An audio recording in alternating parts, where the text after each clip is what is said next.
Hello there. 35% of all households in Aotearoa are rented, which makes them a huge potential voting group. That's why today we're going to be looking at renters' rights on the public gallery.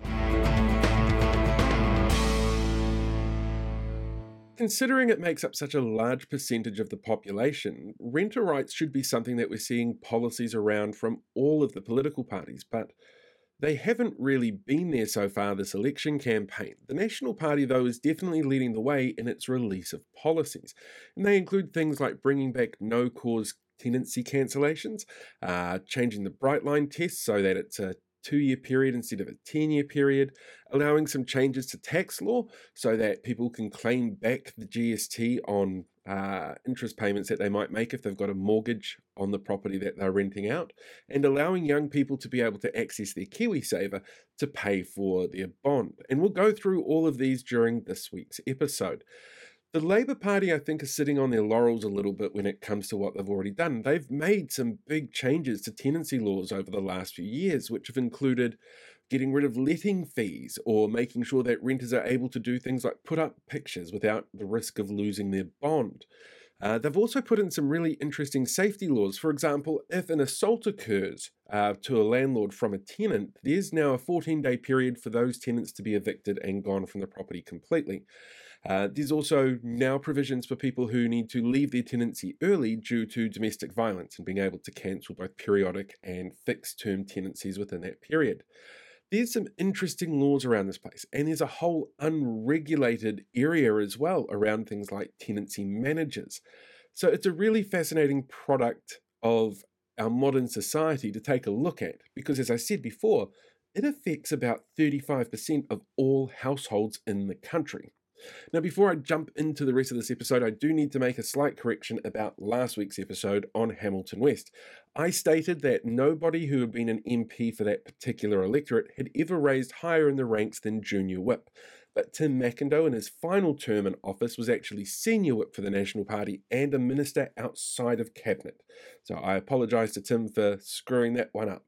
Now, let's get on to the rest of the episode. Before we dig into the meat and bones, though, let's have a quick look at the scene that we're setting here, because it's a really fascinating one. The Labour Party hasn't really announced any policies around renting because they've made a whole bunch of changes over the last 6 years, which means that the National Party has a chance here to go in and say, look what we're doing differently. Some of the changes that the Labour Party brought in were designed to keep people safe, or healthy, or save them money. They got rid of things like letting fees, which some rental agents and landlords were charging.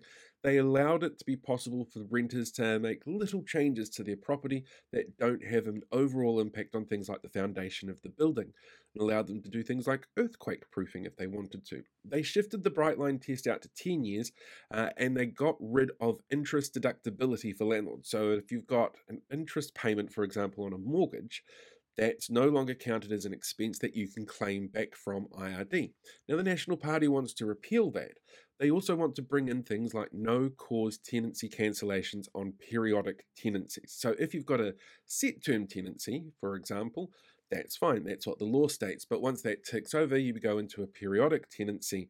And under this law, you wouldn't need a reason to kick anybody out. You could just say, boom, done, go. There's exceptions at the moment around who can do that and how that works. Say, for example, a landlord wants to sell a property under the current law, then that kind of comes into effect. One of the other changes that the National Party has suggested has been allowing people, young people in particular, under the age of 30 to be able to access their KiwiSaver accounts and use some of those funds to pay for a bond deposit. And this has been a really interesting conversation for a lot of people. This was a policy that was announced by Young Nats. It was one of theirs originally, and the main party have taken it on board. But financial experts, people who are really big on investment, and KiwiSaver experts have pointed out that this could be disastrous. Taking out $1,000 now, for example, as a bond payment and not necessarily having that in your account for a while, you could lose up to $16,000 by the time you get to retirement age if you're, say, 22 when you take the money out. That's a huge chunk of potential retirement funds or a house deposit that you're missing out on those payments. And when it comes to whether or not you're going to get your bond back, if it was a perfect world and everybody got their bond back all the time, then that wouldn't be an issue. But research done in 2019, before the pandemic, so our numbers weren't skewed so much by what happened with the pandemic, showed that 20% of all bond payments weren't returned to the tenants. They went directly to the landlord. And of all of the tenancy agreement arguments that there were that ended up seeing split payments, 29% of those also went to landlords. That's a huge chunk of landlords keeping the money for whatever reason, but at the same time, it's a huge amount of money that could be taken from someone's KiwiSaver. It has a long term impact on what they might be capable of doing when they retire or go to buy a house. So, this week we sat down and discussed those particular policy points with our panel because they're really important to them. All of our panel members are renters at the moment. And so, it's really interesting to see what this brings to their perspective around those totally crazy issues. I am a renter. It's not my preference. I'd like to own a house one day. I put $30 in my KiwiSaver off my benefit every week so that I get the maximum entitlement from the government so that I can put all of that towards one day owning a house. At this rate, I am on track to own a house by the time I'm going to say 60. It is rent. I've rented for 22 years. Mostly in Hamilton East, but also as far away as Melbourne. One of the most fascinating things about our conversations around rental properties in particular is down to tax. And that's because we're one of the only Western countries that don't have a capital gains tax in place at the moment. We do have some other tax elements, though, that are kind of like a capital gains tax, but they're more designed to stop investors from buying a property, sitting on it for a couple of years, then selling it off, making sure it's not part of the rental property market or being used to home people. It's more there as an investment, just gaining value. One of these tools is the bright line test, and under the current rules, well, there's a lot of current rules around the bright line test. For example, it depends on when you bought the property, whether or not you've inherited the property or it's been gifted to you in some kind of rollover fashion. Like, there's a lot of detail that goes into this, but the general rule of thumb is if you buy a property and sell it within 10 years, then yeah, you're going to have to pay some kind of tax on the income that you've earned on that property over that time period, but only for houses that were built or bought after a certain period of time. Or if you've bought a house, destroyed it, built more property on it, and sold that, that also sort of comes under this. See what I mean about it being a complicated issue? And that's just one tax. At the same time, property owners don't pay GST on any of the passive income that they earn from rental properties. So if you're paying rent to your landlord, they don't pay GST on that. But up until recently, they were allowed to claim GST on the interest payments for the mortgage that they might have had on that property, if they had a mortgage on that property. And the Labour government has stepped in and said, no, they want to stop that. The National Party has turned around and said they're quite happy to remove that provision and allow landlords to claim those interest deductibilities. It is messy and complicated, and our media tends to focus on things that are simple and easily digestible. So I sat down and I asked Art really specifically, what's your impression on taxes? How do you feel about tax breaks essentially for rental property owners? Pretty much they already get a huge tax break, as far as I can tell, through not having to pay capital gains tax. Like, that's not on landlording per se, but that's on ownership of houses. If they want to like sell a house, that's like, $1 million in the clear, right? Yeah. So like, I don't think giving them any more tax breaks is going to help get people into homes. If anything, it will cause landlords to own more homes, and that's less in the market for anyone else to buy, because we can't say, all right, I'm putting up as a guarantee on my loan 12 houses. We can't do that. And I think it's really just buying votes from people who are going to vote for National anyway. One of the other policies that the National Party has announced is a little bit more confusing, but it doesn't seem like that if you just follow the news narrative. And that's the reintroduction of no-cause tenancy cancellations. You see, currently under the law, if you have a tenancy cancelled, you have to give a reason for it. And there's a number of reasons that fall into that category. like people are behind on their rent, or they're engaging in antisocial or illegal behavior, or if you've got a family member that's moving into the property. You have to give a reason for the tenancy to be cancelled. But it's not an eviction, and a lot of people conflate the two. You're not immediately kicked out onto the street with a no cause tenancy cancellation. The other thing that's really confusing here is there's very little data to be able to measure whether or not this is a policy that actually makes much of a difference. Landlords across the spectrum go from good to bad, and some bad landlords probably did use this as a way to kick people out. But according to data from the New Zealand Rental Institute, which is the only real data that we've got on the topic, only about 3% of landlords ever use that particular clause to be able to get rid of tenants for whatever reason. No reasons were ever actually given under this research. So it's a bit of a wide open field. But tenancy groups have turned around and said that reintroducing this is a really bad idea. I asked Scout and Art what they thought particularly on this issue to see what their perspectives are around no cause tenancy cancellations. In a housing crisis, they're talking about no notice tenancy evictions in a housing crisis where there's already a shortage of housing. Like, no. That's going to cause homelessness. We already have high rates of homelessness and they're growing. We don't need to do anything to take people out of homes. We need to put people into homes. When people have safe, warm, dry accommodation to live in that can be a home, we know that they treat that accommodation or those rental properties so much better because it's actually up to the standard that they need. But when you're living in a damp, moldy, freezing cold place, you're less likely to treat it well because you don't respect the place, you don't respect the landlord because it's all in shitty condition. I think they're gruesome. Like parties love to attack labor. They're like, homelessness is going up. It's like, okay, so you're going to bring in no notice tenancy terminations. How's that going to help? Like, do you have any idea how many people are competing for each rental property? No, they don't, because they own 12 houses. They have 3 houses empty just for them to live in. One at the beach, one in Auckland, one in Wellington. I think it's gross. It will just further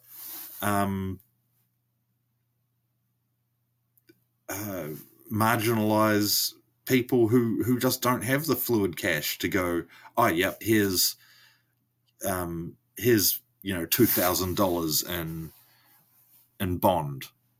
People,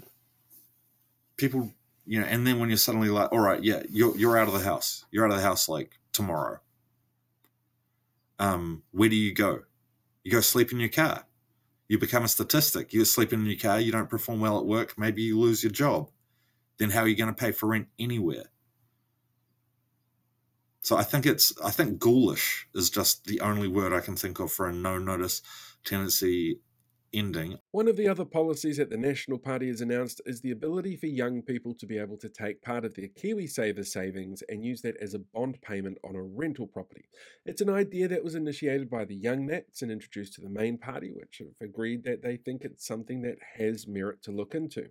And while it would definitely have a whole bunch of admin associated with it, because it's kind of a complicated process accessing KiwiSaver money, it's a really unpopular policy in financial circles. Frances Cook, who is the investors editor for businessdesk.nz, she called it the most irresponsible financial policy she's ever heard of. In fact, all of the media coverage that's been around this particular topic when I've spoken to experts who work in investment or work with KiwiSaver have said the same thing. It's a bad idea. NewsHub even ran a story where they said that the idea was kind of getting split results, and they asked the experts. And what they ended up doing was asking 2 experts who said it was a bad idea and the housing spokesperson for the National Party who said it was a good idea. It's a policy that is very different. We've never seen anybody suggest anything like this before. So when I asked our guests today what they thought of the policy, I was really not surprised to see it's not a popular one. Me and Judy had a big, we were on the same side of the argument, but we were just yelling at each other about it. That's how angry it made us. Like, we were agreeing with each other, but we were furious at each other. But I don't understand what was happening. We heard that and we're like, oh, cool. So, other people get to make interest on our KiwiSaver. And then pretty much landlords are going to look at it as a way to go, oh, awesome. There's all this money there and we can have it and we can keep it. We can go, oh, it was a bit dirty. We need to keep your whole bond. Cool. You're just out $2,000 from your KiwiSaver. Maybe your KiwiSaver's only got 10 or 20 grand in it. How many times can you afford to get a no-notice kick out of your house and then have your entire bond kept for nonsense reasons? And let's be honest, we all have experienced a landlord who has just claimed nonsense amount of your bond for zero proper reasons. So like they're going to be making interest on it. You're not making interest on it when it's in a bond. It's just going to weaken people further. It's going to make home ownership even further, it'll just become a pipe dream. It's like, oh, home ownership, what? What is this, 1987? Frances Cook, is she the Herald finance journalist? Yeah. She put together some stats that showed the financial hit that would have by the time people my age ended up in retirement. That, $1,000, $2,000 bond that you take out of your KiwiSaver this young, that's going to result in, I think she calculated something like a $15,000 difference by the time it's had the chance to gain interest and grow in your KiwiSaver fund. It's a massive amount of money to take out of our retirement at a time where we already are having to retire older. We're already retiring with all of these new health issues that we didn't, that our society didn't have before, because we're living older. Medicine's keeping us alive, but at what cost? That report that Scout references from Frances Cook actually said if you took $1,000 out of your KiwiSaver at the age of 22, by the time you hit 65, the current retirement age, you would have lost $16,000 worth of income and investment in returns if you don't put that money back. Of course, if you put that money back, it does start to return on investments, but it's going to be less because it's in there for less amount of time. And this is all working on a predicated belief that everybody gets their bond back, which they don't. OIA information from the Department of Housing in 2019 showed at least 20% did not get their bond back for whatever reason. And 29% of all disputed bonds went towards the landlord, not towards the renters. That could be a huge chunk of your KiwiSaver, your retirement plans, or a house deposit that is suddenly missing. And one of the interesting elements that keeps popping up in this conversation is about bad landlords. It's really easy to work on a good faith belief that everybody's going to get their bond back, but when you have bad landlords who are working in bad faith, that suddenly becomes a real risk. And I asked both our members today, really specifically, what are some of their bad landlord stories? Because everybody seems to have a bad landlord story. And I'm kind of not surprised by some of the ones that I've heard. There's some really horrible ones, but I'm kind of not surprised. My first bond was gifted to me by my parents. I lost that in my second flat because my landlord wanted to replace his couches. They were this faux leather that were sitting in a very sunny lounge. It was the only space in the entire house that got any sun. The rest of the place was moldy. I had to throw clothes out when I moved out because they were covered in mold. And the sun had worn down the couches in a really fair wear and tear kind of a way. Like, they were fake leather, they were going to crack, they were going to experience some sun damage. But he took our bond because he wanted to replace his couches. Me and my ex-partner Kate were living over just behind St. John's High School in Hamilton, so student town in Brennan Place, and we lived in a very cold cinder block flat. And there was a local guy who I still see around, won't say his name because he looks litigious, but he said, "Oh yeah, I'm coming in to do a flat inspection," and we went, "Okay." We went for a big walk. We came back, and Kate's underwear was all over the bedroom. He had literally gone through her underwear. Like, she was a attractive young woman, but her underwear had been literally pulled out of her drawers. Like, nothing else was touched, but her underwear was on the floor. Like, he'd heard us coming back up the driveway and gapped it over the back fence, which, not likely, but he'd gone through her underwear. Yes, so I was living in this flat. It was freezing. The entire place was freezing. It was full of mold. My bedroom was this disgusting salmon pink color. Like it was just awful. That was, I didn't have great flatmates. I was being kept up till like 2 a.m. by my flatmates, and the place was on a lean. Like you'd put down a ball and it would roll to the other end of the house down the hill. The piles weren't great. It was full of mold. It was freezing cold. There was no insulation. When the wind blew, my walls would breathe. So I ended up breaking my lease. I only got my bond back because the person who replaced me in the house, we did a bond transfer. So they took responsibility for my part of the bond. Another one, I was living on Cameron Road.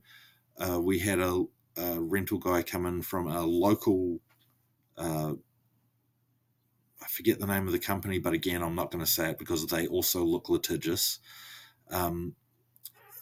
Came in and was like, "Oh yeah, this is dirty, this is dirty, this is dirty," and we were like, "Oh, okay." And then he went on a big rant about how Kate was a bad housekeeper, and just the most brutal. Like, I'm like, bro, I'm right here. Like, I can do chores too, but he wasn't talking to me. The kitchen was dirty. It was her problem. The toilet needed a bit more of a scrub. Her. Yeah, pretty much. He just said it never happened because he was the boss of the company. It was also meant to happen between 10 a.m. and 4. He showed up at 8 p.m. Pretty much just to lecture us on a woman's work. Yeah, that guy, he looked like a returned missionary for the Church of Jesus Christ of Latter-day Saints, but that dude was like brutally sexist, and pretty much after that, we went to another place. We moved out. We were like, this is bloody nonsense. And then the next guy, but he'd like walk his dog past our house, like come like, and then, be looking up our driveway, and I'd be out the front having a cigarette being like, what you're trying to catch a peek, like, you absolute creep, you thumb of a man. That rental agency that Art mentions is actually one that I've also got horror stories about. Many years ago, my partner and I were looking at moving into a location that they were managing. We had to postpone a week because of a personal tragedy, asked them to hold everything off for a week, and got messages going, yeah, that's not a problem. They completely understand. Before then going out and renting the building to somebody else and refusing to return the funds that they called an admin fee. Then when we went into the tenancy tribunal to argue this with text messages and emails to prove what we said, the judge refused to listen to it and sat down and spoke to their representative asking when they're going to go out and catch up for drinks. The process feels, when you are involved in it, like something that's really weighted against renters, and a lot of the law changes that we've seen in the past 6 years are designed to make that balance shift happen so that renters feel safer and more secure in their locations. There was someone down here, an elderly man who died in his house because it was damp and it was cold and it was moldy and it was giving him health issues. It was decrepit. But he was stuck living there because renters just don't have rights in this country. Then added into the mix, you've got rental managers, organisations and people who are hired by landlords to do their job for them. They act as a proxy for the landlord, which means that they also have to follow all the same laws that are in place for landlords. But it's a highly unregulated industry. There's no standard education that you have to get, or training that you have to do, or registration you have to put in to say that this is what you're going to be doing on behalf of whom. You are essentially hired off the street to go look after other people's property and hope that it all works out for the best. And that can also be really problematic. While it might definitely be a bonus for a landlord not to have to focus on those issues that arise when you've got tenants, an unregulated industry can be a really dangerous one to have, especially when you're dealing with people, their livelihoods, and their health and safety. Pretty much, I think if you take the worst elements of real estate agents and then make them not good enough to sell a house, and just kind of babysit someone else's house. If real estate agents are doing laps of the field, the kid they're lapping is a rental manager. The entire ecosystem around renting it's really, really troubling because it is so sensitive. You change a tax law here and you might end up seeing changes to the way that people buy properties or invest in properties going forward. There's a whole bunch of arguments about whether or not having a bright line test means that people are going to sell rental properties or not put them up for rent because then they get charged for it after 10 years. There's a lot of questions like that that get thrown around. And a lot of the things that we get in the debate are issues like, if a landlord decides that they don't want to be a landlord anymore because of tax reasons or bright line tests, that doesn't mean the property disappears, but does it make it easier to get on the property ladder? How many stories have you read that are young people getting on the property ladder, and isn't it a miracle that their parents had money to begin with and were able to help them out? It's a really strange, evolving situation for everybody involved. One of the things that we don't talk about very often, though, that maybe we need to look at much more is around conflict of interest. You see, we know, for example, Michael Woods, as Minister of Transport holding shares in Auckland Airport, was considered a conflict of interest, and he lost his job as that Minister of Transport. But both Christopher Luxon and Mark Mitchell own 7 houses each. How is that not a conflict of interest when it comes to dealing with renters and rental laws? Because whatever decision they make is going to benefit them. But because it's home property and not commercial property, it's seen in a different way.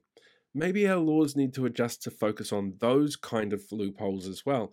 But we also need to be aware of the fact that laws change and evolve. We have had 6 years where the market rules have changed, where taxes have changed and tenancy agreements have changed and the rules around what you can do with renters has changed, which means that we've had 6 years to see what the effect is on landlords or what new problems have cropped up with renters that the next government is going to have to deal with. So while one piece of the party pie, those who are looking for your vote, have been really quiet around rental agencies, rental laws, or rental rights, it is really important that they start discussing these things, because if they can't adapt to what's happening now, you have to ask whether or not they're ready for any more changes or can see what the problems are with renters and renter rights. And because one party is very much leading the way in the conversation on this, that could become something of a thorn in their side. Not necessarily a bad thing, but no party wants to be on the back foot when it comes to any issue that's going to crop up. And you can almost guarantee at some point between now and election day, that issue is definitely going to crop up. Right, that's it for this episode. Thank you very much for listening. It is much appreciated, and I want to thank Scout and Art for joining me this week. Join me again in another week where we'll be discussing another completely different issue in the lead up to the election with more of our panel members, and we're going to do a couple more focus episodes on specific electorates coming up over the next couple of months as well, so really keen to hear your feedback on that kind of stuff as well. Until next time, ka kite anō, have a fantastic day.